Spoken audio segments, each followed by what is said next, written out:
Hello, and welcome to Your Sparkly Brand. We are here to inspire and empower female entrepreneurs just like you. On this podcast, we share valuable how-to content, discuss common mindset challenges, and interview kick-ass women business owners about their journeys. In a world that tries to pit females against each other, Your Sparkly Brand is celebrating successful women, nurturing the next generation, and uplifting each other. I'm Megan Gersh. I'm your resident brand designer and web designer, and I'm here with my co-host and copywriter, Lauren Tassi. Hey, Meg. Hey, how's it going? How are you? I'm good. How are you? Doing well. This week has been so crazy insane. I feel like I say that every week, but like this week especially has been like feeling like it's slow moving, but also like there's an insane amount of things on my to-do list. So it's just been kind of one of those weeks. What about you? I feel like when you say that, like the universe is like, you think this week was crazy, just you wait. And then you're like, kind of like trying to top yourself with it. So maybe you need to be like, all right, well, it was fine. It was manageable. Yeah, for sure. So what was your sparkly moment of the week? So this is pretty cool. I am creating a lesson for the copywriting course that I took like 2.5 years ago, the one that like literally started my whole career. I talked to my mentor and I like pitched her a topic, right? And so the cool thing also is she pays. Like a lot of people like lesson in somebody's course, they don't pay you. It's just like exposure, but this is not something that like I want to teach to anybody else. It's not part of my business. So I was like, I'll do this for you. And so I'm creating an entire lesson on how I use Upwork to make money for me. Like a lot of people, like her included, she was like, I never tell people to go on Upwork, but like, I know how to find the good jobs. I know how to like weed it out. So I have a whole like method for that. So I'm going to teach that in this course. So that feels super cool. It's cool to be like creating a lesson and just like doing more of that and a little less like client work right now. Very cool. I feel like those kinds of things are like such cool opportunities too, as like a way to like give back too. So that's super awesome. Yeah. What about you? So my sparkly moment is thanks to you, because I guess we'll let the listeners know, but we started working together on a coaching project that I'm putting together. So it's going to be a group coaching opportunity coming up in the new year. So I'm excited to be working with you on it. And it's just really great to have somebody to motivate me and to keep me accountable for all of the things that I need to get done in order to get this launch off the ground. Well, I am so excited to be able to help you with this and be here for you and support you in that way. And I feel like by the time this episode comes out, you're going to be close to opening doors or,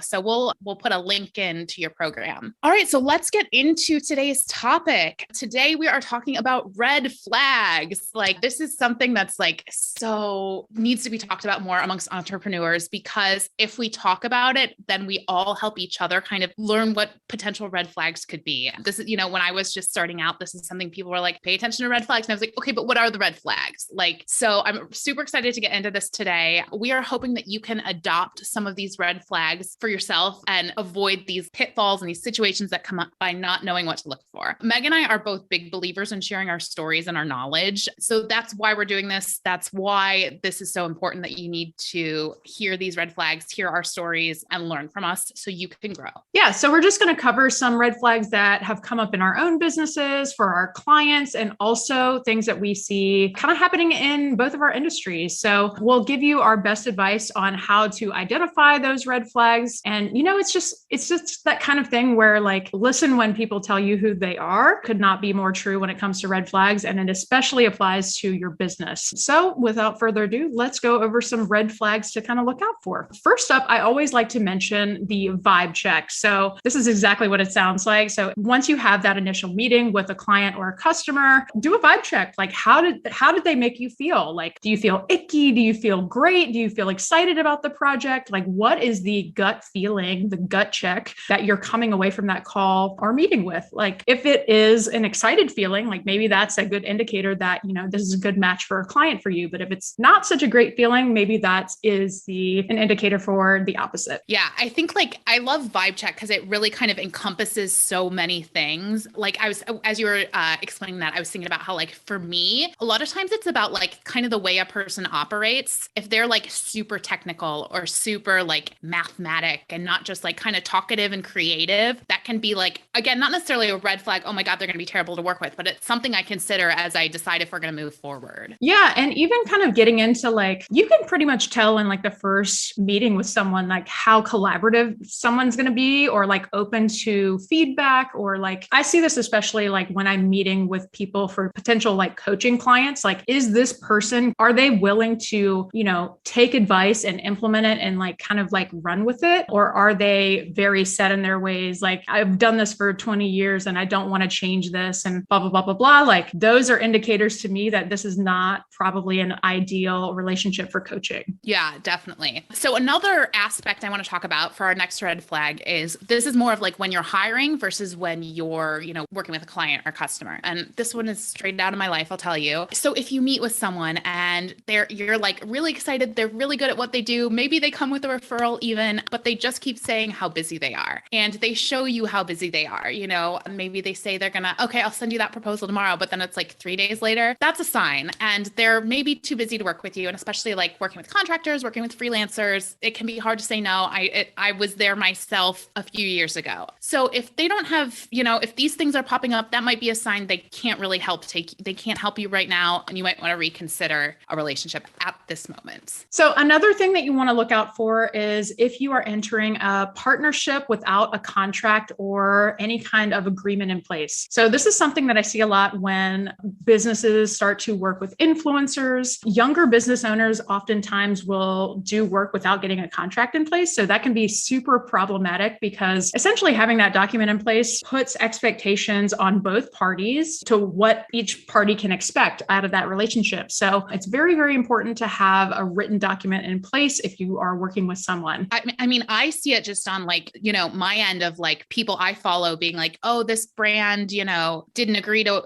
I posted all these things and they didn't, fulfill their end of the agreement. And then I see it from brands too, like, oh, we sent all this stuff to this person and she never posted anything. So if you're just like going back and forth in the DMs with like a company about this kind of thing, definitely get something in writing, even if it's not like a legally binding contract, just expectations, I think are a big thing. Yeah, totally. And I think even if you have a contract in place, it's super important to execute those items. I've heard of folks even getting contracts in place and then like the influencer will ghost or like, something will happen where like the communication stops. And so you really need to make sure that if you're the one with the deliverables, you need to be upholding that part of the contract. Definitely. Okay. So another big red flag is when clients or customers ask for large discounts. And we're talking about like, not just like, I'll always give like a little bit of a discount, especially if there's like a bulk of work, a bulk of 10 of your products, because it's for my bridesmaids or whatever. I think that like, 10% off or something there, that's not a crazy ask. It's worth asking. If you don't want to do it, you don't have to do it. We're talking about when you're just on completely opposite ends of the pricing spectrum. Trying to meet in the middle is just going to make both people unhappy, right? You're going to be selling your products or services at a discounted rate that doesn't make you feel good. That isn't worth your time. That isn't going to have you deliver quality. And then your customer is going to think, wow, I really overpaid for this because they don't value what you do. And a big part of who you want to work with is you want to be working with people who value your services and your products. And if they just,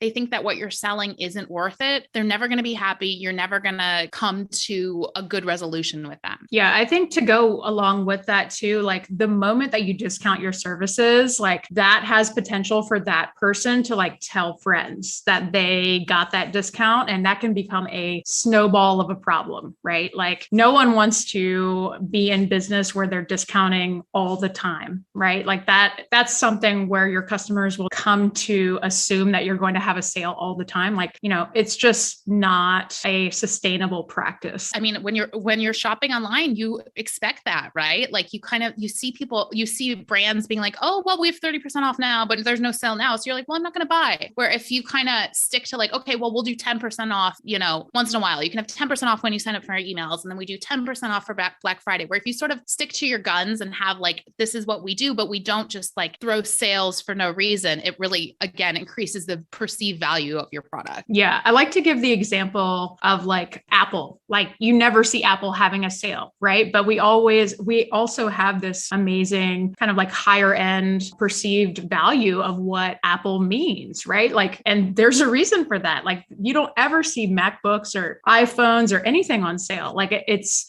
all for good reason, right? Like that's all part of the plan. Totally. One other red flag that you want to kind of take a look out for is making sure that you find high quality suppliers. So this is mainly if you're a product-based business, you need to make sure that you do ample research with who you're going to be working with. So like communication is going to be a big thing, and making sure that that supplier has been in business at least a few years can help with that credibility as well. And especially if you're, as a product-based business, your supplier is a huge component of you running day-to-day business. And so making sure that you find a supplier that is reputable communicable is super, super key. So another red flag is to be aware of anyone who ghosts you. And this comes from, again, people you hire, your clients, your customers, potential clients. If you send a proposal after a call and you just don't hear from somebody for like 6 months, and then they email you back and they go, oh, we're ready to get started. Like, okay, but what happened? What happened in those past 6 months? Is this just how you normally work? Because that could make every single step of your working relationship really difficult. And it could make it something that could get done in 6 weeks, take 6 months or a year, just because they're not putting what you do and this problem that you solve for them at the top of their priority list, which then makes your job so much harder to accomplish anything. So if somebody ghosts you and then they go, oh my God, all this stuff happened, I'm so sorry, we're ready, we're committed, that's a different story. But if they just sort of a little flaky, it's a sign it's going to be a tough relationship. Yeah, for sure. And especially over a time span like 6 months, like a lot can change on your side of the business in 6 months as well. Like, your demand for your services or your products could have gone up, like your pricing could have gone up, like any number of things can happen in your business. And so when someone waits that long to commit to buying the products or services, like it might come as a surprise that like, hey, like things have changed like since we last spoke, but like here's the new situation,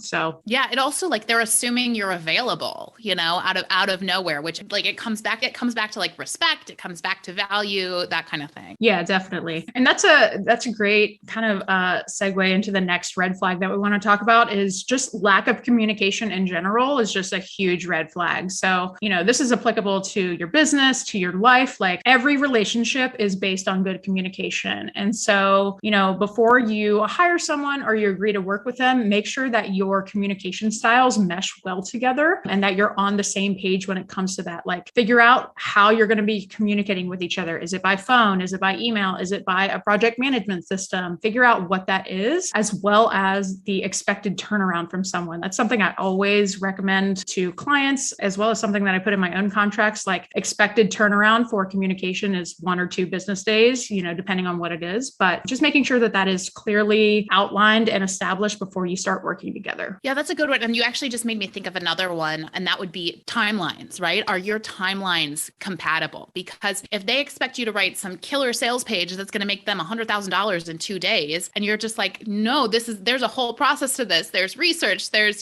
this sort of thing. And you're just like not on the same page at all. That is never going to work out. And I think the same thing can go with like, if you think about like even like shipping times when it comes to like e-commerce businesses, everybody expects like 2-day Amazon Prime shipping, where that's just like not a reality for most small businesses. So I think, if you're on completely opposite ends of the spectrum, like that's a huge red flag. Yeah, absolutely. That's a really good point. Okay. So those are some common red flags that come up. Some have come up for me, some have come up for Meg, and then they're just things we hear about as well. Let's talk about how to sort of identify your own red flags, because we're not all going to have the same preferences, right? Some, 2-day turnaround time for you may be totally easy to, that kind of thing, where 2-day turnaround time for me is like not realistic. So here are 3 things you should look out for regularly in business, like check in with yourself, this kind of thing. The first one is just listening to your gut, listening to your intuition. If you're getting like a sense that something is wrong, that you're going to struggle to communicate with this person, that it's going to be not a great working relationship, pay attention to that. I've ignored it way too many times and then entered into a relationship where maybe it wasn't a total disaster, but it was like draining on me energetically, or it's a project that ended up taking way longer than I expected. So pay attention to that. That's like the number one thing I think we need to do more of in business, is like listening to our gut. Yeah, I can't tell you how many times I've gotten in trouble because of that, because like I feel like as an entrepreneur too, like especially in like the early stages, like a lot of the time we're just driven by like, hey, I need to make rent this month somehow, and just like go with the money aspect of it rather than like really listening to our bodies and our minds and